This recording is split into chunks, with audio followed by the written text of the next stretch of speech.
The House Minority Leader Kevin McCarthy selecting who he wants to be on this January 6th commission. Jim Jordan, Rodney Davis, Kelly Armstrong, and freshman Troy Nehls.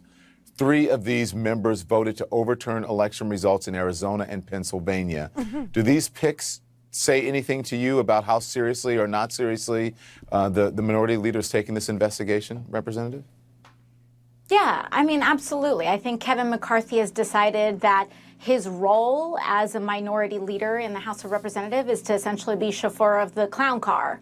And he believes that his job is to champion some of the most ludicrous, irresponsible, and dangerous members of his party instead of centering, some of the more even-keeled and responsible members of his party. And that's what he's decided his leadership is and what it means to this country. I think it's shameful, but it will not stop Democrats, and it will not stop people who are actually interested in setting this country on the right track and trying to do their best to do so. So, as you know, yesterday we talked about this circus that came to D.C. Under the guise of Kevin McCarthy's picks to sit in a serious position in the select committee for the investigation into the insurrection on January 6th. Now, the only reason why we have a January 6th select committee is, and Nancy Pelosi did not want to have a select committee in the House of Representatives at all. Nancy Pelosi and the Senate, the Democrats in the Senate, wanted to have a national, independent, bipartisan commission outside of politics, outside of government, outside of the House, outside of the Senate. The Senate Republicans refused. They wouldn't even debate it. They refused. And they voted it down in a cloture vote. Okay, they didn't even want to open debate. Why? Because they know their hands are dirty. They know what they did to contribute to the stupidity in this country that led people to believe falsely that America was incapable of having free and fair elections in 2020.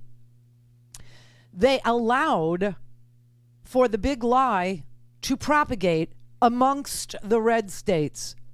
They actually played into people's disappointment and resentment that the swamp had to go by virtue of a majority of Americans saying so, voting that way, and the Electoral College votes being 74 less for Donald Trump than for Joe Biden.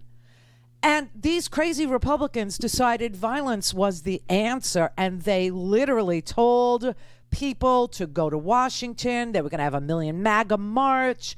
Donald Trump told them, you'll get nothing with weakness. And now we know that Donald Trump continuously wanted to use the awesome U.S. military against American citizens when they were protesting George Floyd's horrible, horrific lynching on videotape. He wanted those protesters to be killed. He wanted them to be beaten. He wanted them to be shot. And when the military told him that he cannot do that, he said, can't you just shoot them in the legs? And they said no. But when it came time for violence that actually resulted in over 500 arrests by people wearing tactical gear and body armor and having a quick, rapid response team, meaning weapons stored over in Virginia on the other side of the Potomac. And we know that that happened because yesterday we had, some oath keepers who, were ex-military who finally pled, in a plea deal and are agreeing to cooperate with the government, and they're going to rat out their buddies. And the information they're giving tells us that the weapons were kept across the Potomac because of D.C.'s gun laws. Anyway, now we need an investigation into who paid for it. Now we need an investigation into who actually organized these people and who was communicating with these people, and what do we do to prevent it from happening again? The Republicans in the Senate voted not to have an independent commission.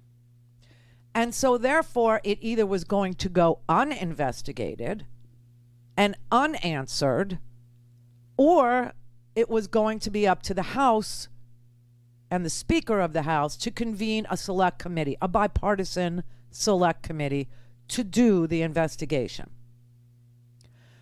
So Kevin McCarthy, who wants to be the Speaker of the House because he will never, Kevin McCarthy's from California, and Kevin McCarthy knows he will never be a senator because he can't win statewide in the state of California.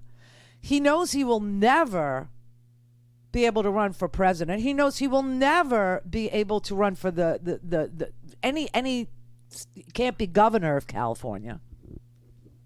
So the only power position Kevin McCarthy could ever hope to have is Speaker of the House, and he is willing to do anything at all, including be more outraged with Nancy Pelosi than terrorists who attacked his office, his workspace on January 6th.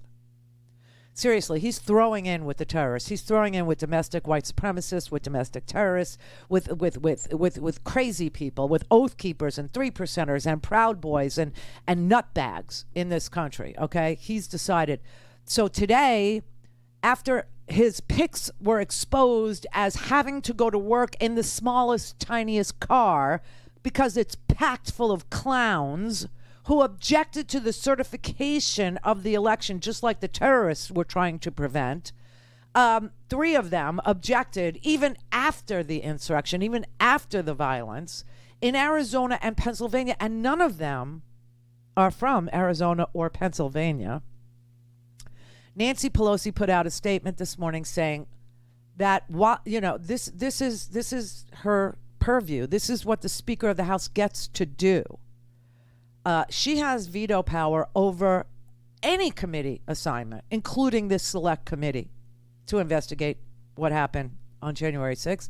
So she put out a statement today saying that the violent domestic attack on Congress on January 6th was the worst assault on the Capitol since the War of 1812 and the worst domestic assault on American democracy since the Civil War. We are facing a radically new threat in the kinds of forces that combined to attack our government on January 6th. The future of our democracy is on the line. This assault was an attempt to overthrow the government. We need a comprehensive investigation as to who organized this, who paid for this, how they nearly succeeded in overthrowing a presidential election, why they did it, and how we organize ourselves to prevent anything like it from ever happening again. It had been our hope to establish a bipartisan, independent national commission, but there is no prospect for that commission at this time because of insufficient support from Republican senators. Therefore, the House had to establish a select committee to investigate the January 6th attack on the U.S. Capitol. The Select Committee on the January 6th insurrection will investigate and report upon the facts and causes of the terrorist mob attack on the United States Capitol on January 6th, and it is charged with reporting its findings, conclusions, and recommendations for preventing future attacks. She then talks about what happened Monday night when Kevin McCarthy announced the members, the 5, that he wanted to serve on the Select Committee. And she objected today to Jim Banks, who still, he's one of those that refused to certify, and Jim Jordan, because they lack integrity and their appearance on that committee will take away the integrity of the committee. Don't have time to listen to the live show? Want to hear more on your schedule? Go to randyrhodes.com and buy a stinking podcast.